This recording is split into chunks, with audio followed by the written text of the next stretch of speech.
Glory be to God. கிறிஸ்துவுக்குள் மிகவும் பிரியமானவர்களே, உங்கள் அனைவருக்கும் இயேசு கிறிஸ்துவின் இனிய நாமத்தில் என்னுடைய அன்பின் வாழ்த்துக்கள்.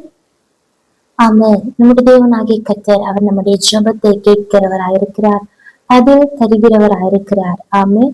சந்தேகப்படாமல் விசுவாசத்தோட இன்னும் அதிகமாக தெய்வ சமூகத்திலே ஜெபிப்போமாக. கர்த்தர் நமக்காக அற்புதங்களை செய்வார். இன்றைய தியானத்திற்காக தேவாவியானவர் உணர்த்தின ஒரு வேத பகுதியை வாசிப்போம். அப்போஸ்தலனாக யாக்கோபு எழுதின நிருபம் 1ஆம் அதிகாரம் அதனுடைய 6-7 வசனங்கள். ஆனாலும் அவன் எவ்வளவாகிலும் சந்தேகப்படாமல் விசுவாசத்தோட கேட்க கடவன். சந்தேகப்படுகிறவன் காற்றினால் அடிபட்டு அலைகிற கடலின் அலைக்கு ஒப்பாயிருக்கிறான். அப்படிப்பட்ட மனுஷன் தான் கர்த்தரிடத்திலிருந்து எதையாகலும் பெறலாம் என்று நினையாதிருப்பானாக. James chapter 1 verse 6 and 7. But when you ask, you must believe and not doubt, because the one who doubts is like a wave of the sea, blown and tossed by the wind. That person should not expect to receive anything from the Lord. Amen. ஒரு വ്യത്യസ്തമായ ഒരു വേദ ആമേൻ വസന പകുതി നാം വാസിத்தோம். Praise the Lord. Hallelujah. இப்படி செய்கிறவர் இல்லாவிட்டால் அப்படிப்பட்ட மனுஷன் தான் கர்த்தரிடத்தில் எதையாகவும் பெறலாம் என்று நினையாதிருப்பானாக.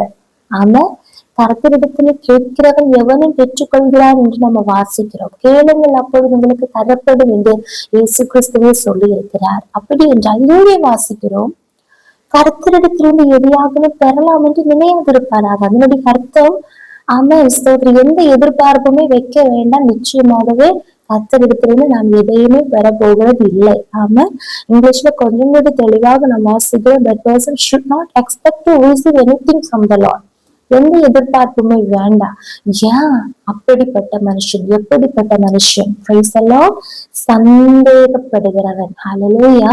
இந்த நாட்கள்ல நம்ம எல்லாரும் ஜெபிக்கிறவர்கள், ஆனால் பல காரியங்களை குறித்து நமக்கு அடிக்கடி எழும்புகிற சில சந்தேகங்கள் உண்டு. நடக்குமா, நடக்காதா, இவ்வளவு நாள் ஆயிடுச்சு, இவ்வளவு மாதங்கள் ஆயிடுச்சு, இவ்வளவு வருஷங்கள் ஆயிடுச்சு, இவ்வளவு காலங்கள் ஆயிடுச்சு, எனக்கு இவ்வளவு வயதாயிடுச்சு, அவனுடைய பிள்ளைகளுடைய நிலைமை, அவன் இது மாறுமா மாறாதா, கிடைக்குமா கிடைக்காதா, அவன் ஜெபிக்கணுமா ஜெபிக்க வேண்டாமா, வாக்கு திட்டங்களை அவன் நினைத்து ஜெபிக்கணுமா வேண்டாமா, அநேக சந்தேகங்கள் ஹல்லேலூயா நமக்குள்ள எழும்பு இல்லையா? ஆனால் அப்படி நம்ம சந்தேகத்தோடு ஜெபித்தால் நிச்சயமாகவே கர்த்தரிடத்திலிருந்து நமக்கு எதையுமே பெற முடியாது என்று அப்போஸ்தலனாகிய யாக்கோபு நமக்கு நிரூபித்து எழுதும் போது சொல்லுகிறார். ஆதலால் நம்ம எப்படி ஜெபிக்கணும்?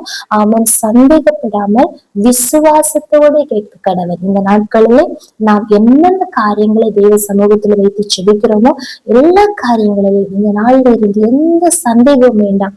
சந்தேகப்படுகிறதற்கான பல காரியங்களை பிசாசானவன் நம்முடைய கண்முன் கொண்டு வருவான். மனிதர்கள் மூலமாக பல காரியங்கள் மூலமாக கொண்டு வருவான். ஆனாலும் சந்தேகத்திற்கு இடம் கொடாமல், சந்தேகப்படாமல் அதிக விசுவாசத்தோடு நம்ம ஜெபிப்புமாக நிச்சயமாகவே நாம் கர்த்தரிடத்திலிருந்து எதையாகலும் அல்ல எல்லாவற்றையும் நமக்கு பெற்றுக்கொள்ள ஸ்தோத்திர கூடும்.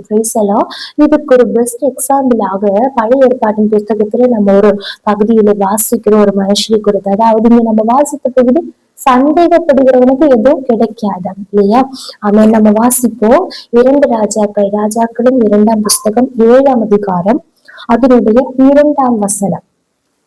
அங்கே அப்பொழுது ராஜாவுக்கு கைலாக கொடுக்கிற பிரதானி ஒருவர் தேவனுடைய மனுஷனுக்கு பிரதியுத்தரமாக, இதோ கர்த்தர் வானத்திலே மதகுகளை உண்டாக்கினாலும் இப்படி நடக்குமா என்றார். இது ஒரு சந்தேக கேள்வி இல்லையா? ஆமென். ஸ்தோத்திரம். 2 Kings chapter 7 verse 2. The officer on whose arm the king was leaning said to the man of God, look, even if the Lord should open the floodgates of the heavens, could this happen? இது நடக்குமா? இப்படி நடக்குமா? வானத்தின் மதகுகளை திறந்தாலும், பரலோகத்தின் பொக்கிஷத்தை திறந்தாலும் இது நடக்குமா? இப்படி நடக்குமா என்று சந்தேகத்தோட தேவனுடைய மனுஷனிடத்துல கேட்கிறார். யாரு? ராஜாவுக்கு கைலாக கொடுக்கிற மனுஷன், அதாவது ஒரு ஆபீசர் என்று இங்கிலீஷ்ல வாசிக்கிறோம். இது எந்த சூழ்நிலைன்னு சொன்னா பயங்கரமான ஒரு பஞ்சம். தேசமெங்கும் கொடிய பஞ்சம். 2 ராஜாக்கள் 6:25 வாசிக்கிறோம். சமாரியாவிலே கொடிய பஞ்சம். அப்படின்னா பயங்கர விலை அதிகம். எப்படி அவங்க விற்கப்பட்டாங்க, மிருகங்களை எப்படி எவ்வளவு காசுக்கு விற்று போட்டாங்கன்னு நம்ம வாசிக்கிறோம். ஆனால் அடுத்த பகுதி அவன் 29, 28 வசனங்கள்ல சொந்த பிள்ளைகளை கூட தாய்மார்கள் சமைத்து சாப்பிடுகிறார்கள். அப்படிப்பட்ட ஒரு கொடிய பஞ்சம். அந்த நாட்களிலே எலிசா தீர்க்கதரிசி மூலமாக கர்த்தர் பேசுகிறார். 1ஆம் வசனம் 2 ராஜாக்கள் 7:1.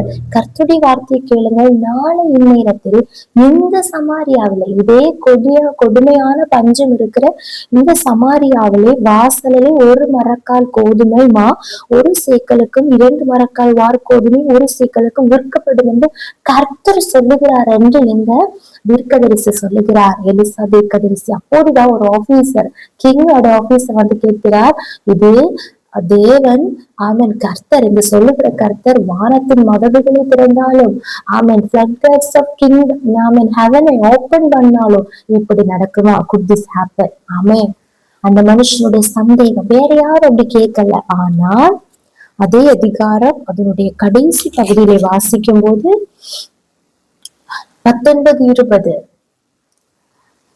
இதோ கர்த்தர் வானத்திலே மதகுகளை உண்டாக்கினாலும் இந்த வார்த்தையின்படி நடக்குமா என்று சொல்ல, இவன் இதோ உன்னுடைய கண்களினாலே அதை காண்பாய், ஆனாலும் அதிலே சாப்பிட மாட்டாய் என்றானே, அந்த பிரகாரமாகத்தானே அவனுக்கு நடந்தது. ஒளிமுக வாசலிலே ஜனங்கள் அவனை நெருங்கி மிதித்ததினாலே அவன் செத்து போனான்.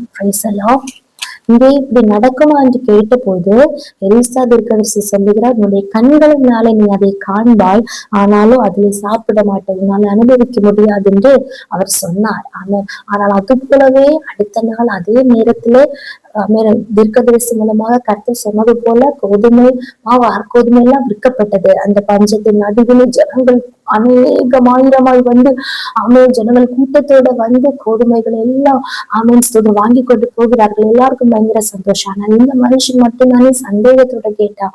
ஆனால் அந்த மனுஷனுக்கு மட்டும் அதை பார்க்கதான் முடிந்தது, அனுபவிக்க முடியல. ஏன்? இந்த ஜனங்கள் எல்லாம் அவரை மிதித்ததுனாலே, அவனை நெருங்கி மிதித்ததுனாலே அவன் செத்து போனான். பிரைசலாம். நம்ம வாசித்த வசனம், நம்ம சந்தேகப்படாமல் விசுவாசத்தோட கேட்கிறவன், சந்தேகத்தோட விசுவாசம் இல்லாமல் கேட்கிறவன் தேவனிடத்திலிருந்து எதையாகலும் பெறலாம் என்று நினையாதிருப்பானாக. ஹல்லேலூயா. இது நமக்கு ஒரு எடுத்துக்காட்டாக பைபிளில் கொடுக்கப்பட்டிருக்கிறது. புதிய சில காரியங்களை நமக்கு பார்க்க முடியும். அப்படி என்றால் தேவனுடைய பிள்ளைகளே, ஹல்லேலூயா, நிச்சயமாகவே நம்முடைய தேவனாகிய கர்த்தர் அவர் சொல்ல ஆகும், அவர் கட்டளையிட நிற்கும்.